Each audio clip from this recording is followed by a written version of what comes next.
Pernah nggak kamu disakiti, tapi memilih diam? Bukan karena kamu kalah, tapi karena kamu tahu, diam itu bukan kelemahan, tapi bentuk balasan paling elegan. Saat mereka bicara sendirian, memancing reaksi, dan kamu tetap tenang, itu menyiksa lebih dari teriakan. Karena diam bukan berarti kamu menyerah. Justru disitulah kamu mulai mengambil alih permainan. Dalam video ini, kita akan bahas cara bangkit, bukan dengan amarah, tapi dengan ketenangan yang membuat mereka bertanya-tanya, kenapa kamu nggak hancur? Dan semuanya dimulai dari sini. Jadi, simak baik-baik. Pernah nggak kamu disakiti seseorang, lalu merasa ingin menjelaskan semuanya, membela diri, bahkan membalas? Itu reaksi yang sangat manusiawi. Tapi justru disitulah jebakannya. Semakin kamu bicara, semakin kamu memberi mereka panggung. Dan orang-orang manipulatif suka sekali dengan sorotan itu. Mereka haus pengakuan, haus drama, haus kendali. Maka ketika kamu memilih diam, kamu bukan kalah. Kamu sedang membunuh ekspektasi mereka secara perlahan. Diam itu bukan kekosongan, tapi sinyal bahwa kamu menolak bermain dalam permainan mereka. Ketika kamu tidak memberi reaksi, mereka mulai merasa gelisah. Mereka akan membuat cerita, memancing respons, menyebar narasi. Tapi kamu tetap hening. Hening yang menghukum, hening yang tak bisa ditebak. Dan itulah yang paling menyakitkan bagi orang yang butuh validasi, ketidakjelasan. Keheninganmu menciptakan ruang kosong yang mereka sendiri isi dengan asumsi dan ketakutan. Dalam Good Habits, Bad Habits, ini disebut sebagai pengalihan kebiasaan dari respons impulsif menjadi kontrol penuh atas stimulus. Kamu tak hanya menahan diri, kamu membentuk kekuatan baru dari dalam. Dan saat mereka mulai tenggelam dalam imajinasi mereka sendiri, kamu sudah jauh melangkah. Kamu jadi bayangan yang tak bisa disentuh, sosok yang tak bisa dimengerti. Kamu tidak perlu menjelaskan bahwa kamu kuat. Keheninganmu sudah cukup jadi bukti. Saat kamu bungkam, mereka teriak sendiri. Dan itu jauh lebih menyakitkan dibandingkan ribuan kata balasan. Sebab kamu membuat mereka berbicara sendirian. Di ruang yang tak pernah kamu masuki lagi. Balas dendam terbaik bukan tentang membuat mereka menangis, tapi tentang menjadikan dirimu versi yang mustahil dijatuhkan. Bukan sekadar sukses dalam arti sempit, tapi benar-benar tak tersentuh secara mental, emosional, bahkan eksistensial.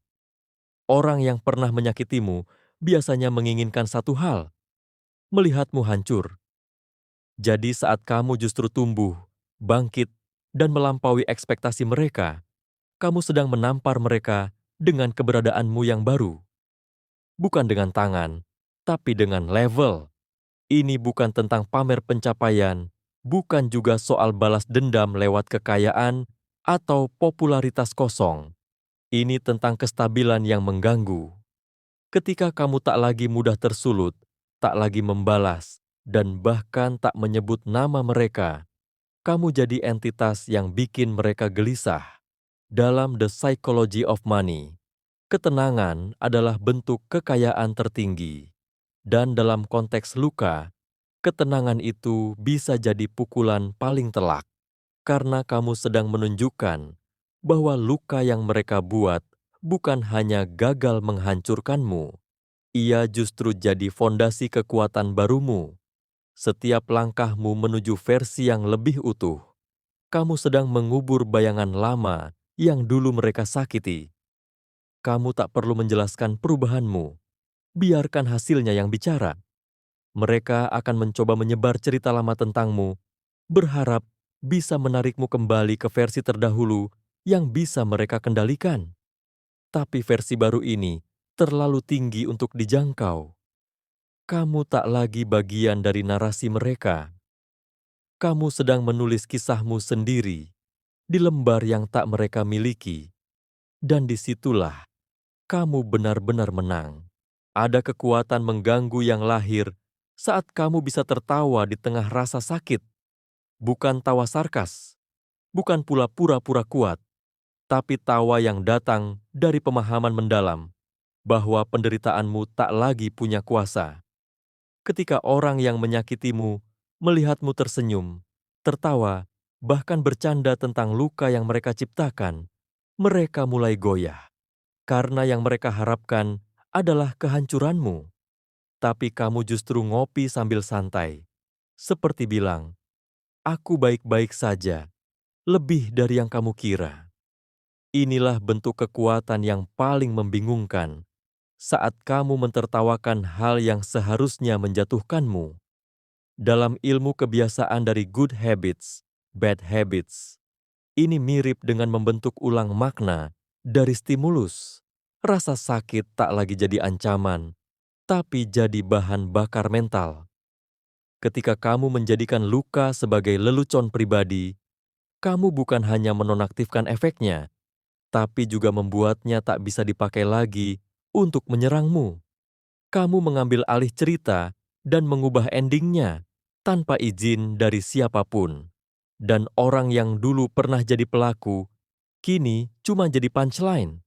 Bukan kamu yang jatuh, tapi mereka yang gagal menjatuhkan. Di mata mereka, kamu jadi semacam teka-teki psikologis yang tak bisa dipahami. Kamu seperti hantu, bukan karena tak terlihat, tapi karena tak bisa dihancurkan dengan cara biasa. Kamu bikin rasa sakit jadi alat pertahanan, dan itu menghancurkan ego mereka lebih dalam dari semua bentuk perlawanan langsung. Karena siapa yang bisa mengalahkan orang yang bahkan bisa menertawakan lukanya sendiri? Setiap orang yang menyakitimu biasanya menyimpan dua hal, topeng dan rahasia. Mereka menjaga citra, reputasi, dan versi baik yang hanya ditampilkan ke publik. Tapi kamu, sebagai seseorang yang pernah disakiti, mungkin tahu sisi gelap mereka. Dan disitulah letak kekuatanmu. Tapi jangan buru-buru membongkarnya, karena topeng yang dipakai terlalu lama akan gatal, dan kebenaran akan muncul bukan karena kamu membukanya, tapi karena mereka tak sanggup lagi menahannya. Biarkan mereka hidup dalam tekanan untuk terus terlihat sempurna. Semakin lama mereka bertahan dengan kepalsuan, semakin besar risiko kehancurannya. Dan kamu hanya perlu menjaga integritas, tak perlu membalas, tak perlu menyindir, apalagi menyebarkan cerita. Dalam diam, kamu menciptakan kontras yang tak bisa ditutupi. Orang-orang akan mulai membandingkan siapa yang tetap tenang, siapa yang mulai gelisah, siapa yang stabil, siapa yang sibuk membenarkan diri. Dan saat mereka mulai goyah karena tekanan batin, kamu cukup jadi saksi, diam, tapi tahu segalanya. Ini bukan tentang jadi licik, ini tentang jadi cerdas. Dalam perang batin, kemenangan bukan ditentukan oleh siapa yang paling keras bicara, tapi siapa yang paling bisa bertahan tanpa harus bersuara. Dan pada akhirnya, mereka akan terjatuh bukan karena kamu menghancurkan mereka, tapi karena topeng mereka sendiri yang runtuh. Kamu hanya berdiri di sana, tegas, dingin, dan tak tersentuh. Dan itu jauh lebih mematikan daripada membuka rahasia mereka ke dunia. Ada kekuatan sunyi dalam sikap tahu tapi tak bereaksi. Ketika kamu sadar seseorang menyakitimu, secara terang-terangan atau diam-diam, kamu punya dua pilihan, bereaksi atau mengamati. Tapi yang paling menyakitkan bagi orang yang manipulatif adalah saat kamu tak bicara, tak menyindir, tak menyebarkan apapun, tapi mereka tahu, kamu tahu. Tatapanmu berubah, kehadiranmu berubah. Kamu tak lagi hangat, tapi juga tak melawan. Kamu hadir sebagai cermin, dan itu menakutkan, karena cermin tak bisa dibohongi. Orang yang menyakitimu biasanya ingin dua hal, kekuasaan atas emosimu dan kebebasan dari konsekuensi. Tapi saat kamu menatap mereka dengan kesadaran penuh, Tanpa emosi meledak-ledak, kamu mencabut keduanya. Mereka tak bisa lagi mendominasi karena kamu tak bereaksi. Dan mereka tak bisa merasa bebas karena kamu jadi saksi diam yang menyimpan bukti hidup. Setiap gerak-gerikmu menjadi bentuk balasan yang tak terucap, tapi sangat terasa. Mereka akan mulai bertanya-tanya, "Dia tahu, tapi kenapa diam?" Pertanyaan itu akan menggantung di kepala mereka seperti jerat yang tak terlihat. Dan disitulah luka mental mulai tumbuh. Bukan karena kamu menghukum mereka secara langsung, tapi karena kamu tak memberi apapun yang bisa mereka pegang. Tidak kepastian, tidak klarifikasi, tidak drama. Yang kamu berikan hanyalah diam, yang penuh makna. Kamu tak lagi bermain dalam permainan mereka. Dan karena itu, kamu menang telak tanpa harus mengangkat satu pun senjata. Orang-orang menyakiti karena mereka mencium celah, titik rapuh, luka yang belum sembuh, atau emosi yang mudah terpancing. Maka satu-satunya cara untuk membuat mereka benar-benar berhenti bukan dengan membalas, tapi dengan menutup semua celah itu. Jadilah seseorang yang tak bisa ditebak, tak bisa dipancing, tak bisa dikendalikan. Kamu bukan jadi dingin karena trauma, tapi karena kamu sudah selesai dengan luka itu. Kamu mengenali rasa sakit, menerimanya, dan mengunci pintu reaksi di dalam dirimu sendiri. Ketika mereka mencoba menyerang dan tak mendapat reaksi apa-apa, mereka mulai panik. Ketakutan terbesar mereka bukan pada kemarahanmu, tapi pada ketenanganmu. Sebab ketenangan itu misterius. Mereka tak tahu apa yang kamu pikirkan, tak tahu kapan kamu akan bertindak, atau apakah kamu akan membalas. Dan manusia paling takut pada hal-hal yang tak bisa ditebak. Saat kamu tidak punya tombol yang bisa ditekan, kamu bukan hanya membuat dirimu aman, kamu jadi ancaman diam yang menakutkan. Menjadi seseorang yang tak lagi punya titik lemah, berarti kamu telah menelan seluruh masa lalumu, mencernanya, dan memuntahkannya kembali dalam bentuk kekuatan. Kamu tak lagi sembunyi dari trauma. Kamu berdiri bersama trauma itu, lalu mengubahnya jadi baju besi. Dan orang yang dulu pernah menendangmu, kini mereka hanya akan melihat batu bulat yang tak bisa digenggam, dan satu-satunya yang terpeleset adalah mereka sendiri. Orang yang pernah menyakitimu biasanya menyimpan satu hal, versi lamamu, versi yang rapuh, polos, mudah dikendalikan, atau bahkan terlalu baik untuk melawan. Versi itu mereka jadikan pegangan untuk tetap merasa lebih tinggi.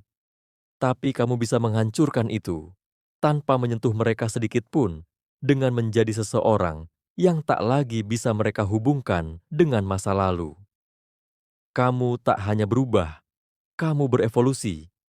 Bukan jadi orang baru, tapi jadi sosok yang bahkan kamu sendiri tak kenal sebelumnya. Karena kamu lebih kuat dari yang pernah kamu bayangkan. Setiap perubahan kecil dalam caramu bicara, cara berpikir, cara mengambil keputusan, semua itu menciptakan disonansi dalam kepala mereka. Kok dia beda? Kok aku nggak bisa menebaknya lagi? Kenapa dia terlihat seperti orang asing? Dan dari situlah mental mereka mulai runtuh. Karena kehilangan kendali atas narasi adalah hal paling menyiksa bagi orang manipulatif. Mereka ingin kamu tetap jadi karakter lama dalam cerita yang mereka kuasai. Tapi kamu keluar dari halaman itu dan menulis novelmu sendiri. Kini setiap kali mereka mengingatmu, yang muncul bukan lagi sosok yang bisa mereka rendahkan, tapi bayangan misterius yang membuat mereka bertanya-tanya. Kamu seperti ilusi yang dulu pernah mereka kuasai, tapi sekarang menjelma jadi entitas asing yang menatap balik tanpa rasa takut. Itu bukan luka, itu pemusnahan psikologis. Kamu menghapus mereka bukan dari kehidupanmu saja, tapi dari seluruh kemungkinan untuk memahami dirimu yang sekarang. Dan ketika mereka tak lagi bisa menempatkanmu dalam logika mereka, kamu resmi jadi mimpi buruk yang tak bisa didefinisikan. Kamu tak perlu berteriak, tak perlu menjelaskan apa-apa. Cukup hadir dengan tenang. Ketenangan yang tak dibuat-buat. Ketenangan yang datang dari seseorang yang sudah melewati badai dan tahu bahwa badai berikutnya pun bisa dilewati. Dan inilah bentuk balas dendam paling elegan. Saat mereka berharap kamu hancur, kamu justru duduk tenang, menghirup udara sejuk, seolah berkata, "Kamu bukan pusat duniaku lagi." Itu bukan sekadar kekuatan, itu teror bagi ego mereka. Orang yang menyakitimu menunggu reaksi.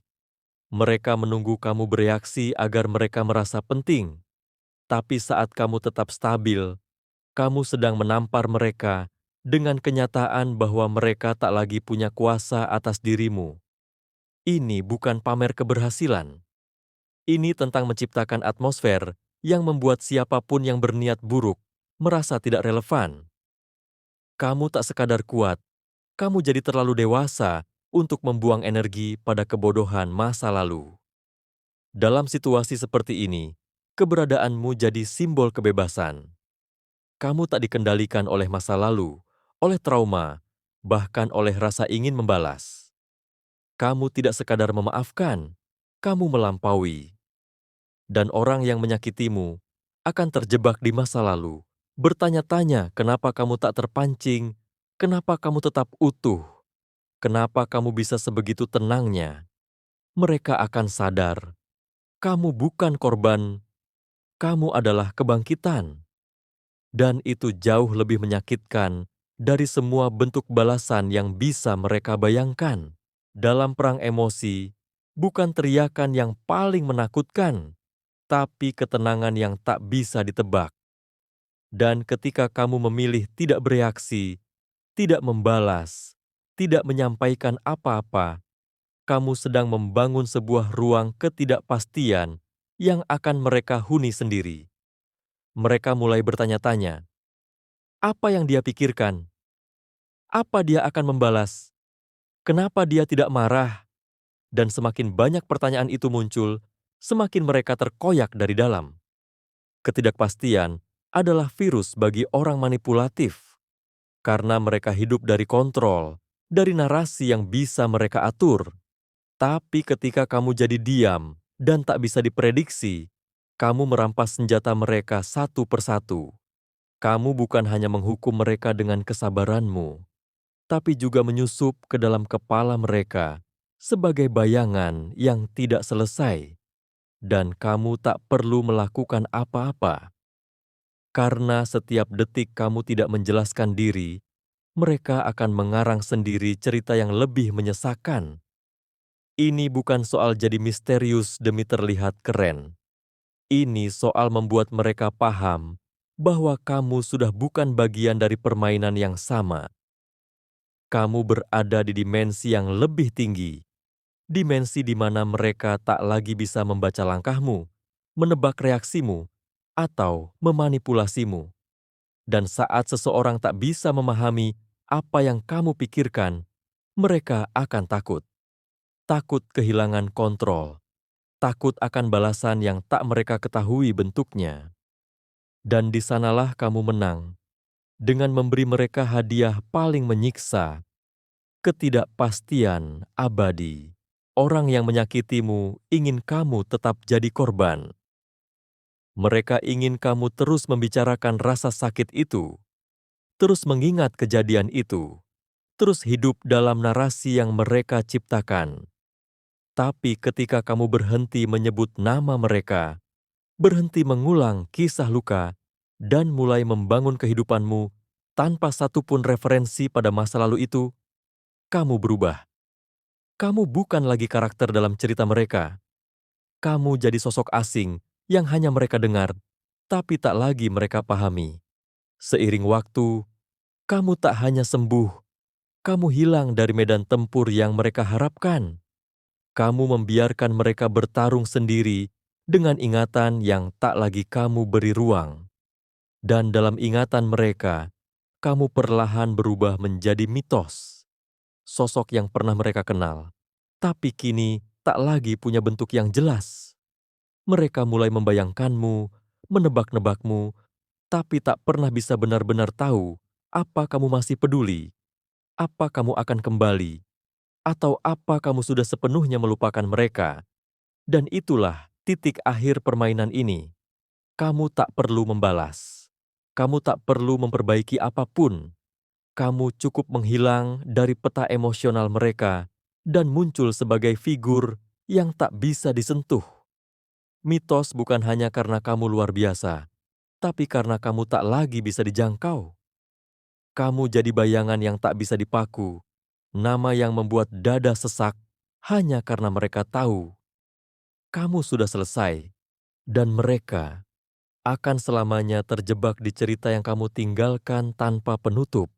Rasa sakit itu nyata, tapi kamu bisa memilih bagaimana cara menggunakannya.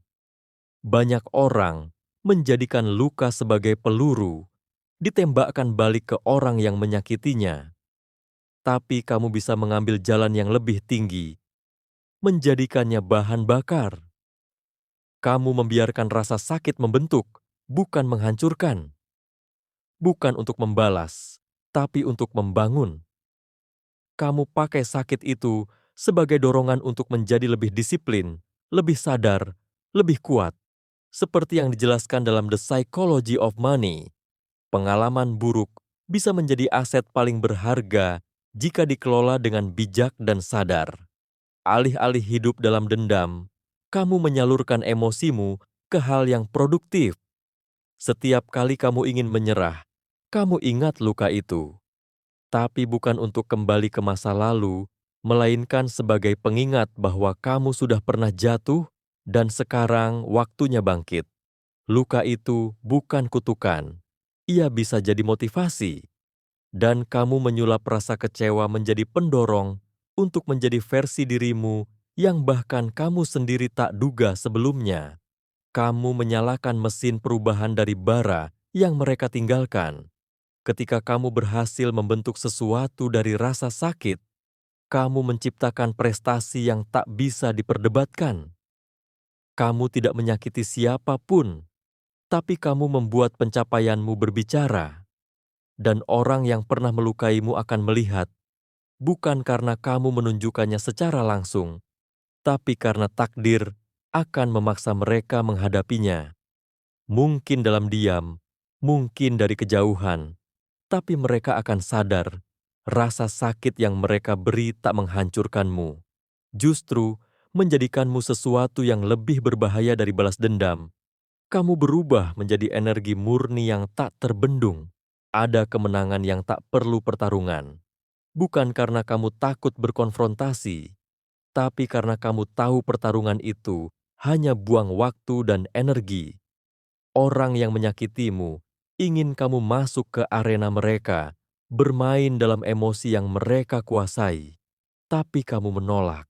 Kamu memilih jalur yang tak mereka duga, jalur yang tenang, datar, tapi penuh tekad. Dan disitulah kamu mulai menang. Bukan karena kamu mengalahkan mereka, tapi karena kamu tak memberi mereka satu pun alasan untuk merasa penting lagi. Saat kamu tak menjawab hinaan, tak membalas sindiran, dan tetap stabil di jalur hidupmu, kamu mematahkan ego mereka. Karena mereka haus respons, tapi kamu memilih senyap. Kamu jadi seperti ombak yang tak perlu berisik untuk menggulung. Dan ketika mereka melihat kamu tak terganggu, mereka mulai goyah. Dalam Good Habits, Bad Habits, ini adalah bentuk tertinggi dari pengendalian diri, menciptakan jarak emosional yang sehat dari stimulus negatif. Kamu tidak terlibat, kamu tumbuh. Kamu tidak membalas, karena kamu tahu orang yang menyakitimu tidak layak mendapatkan energi darimu. Kamu tak mengorbankan kedamaianmu untuk membuktikan apapun. Kamu hanya hidup dengan ritme yang kamu tentukan sendiri. Dan di akhir cerita, mereka akan melihatmu berjalan menjauh, utuh, tenang, dan semakin tak terjangkau. Mereka tetap di tempat, membusuk dalam narasi yang mereka ciptakan sendiri. Sedangkan kamu melaju tanpa harus bertarung, tanpa harus menangis, dan tanpa menoleh ke belakang.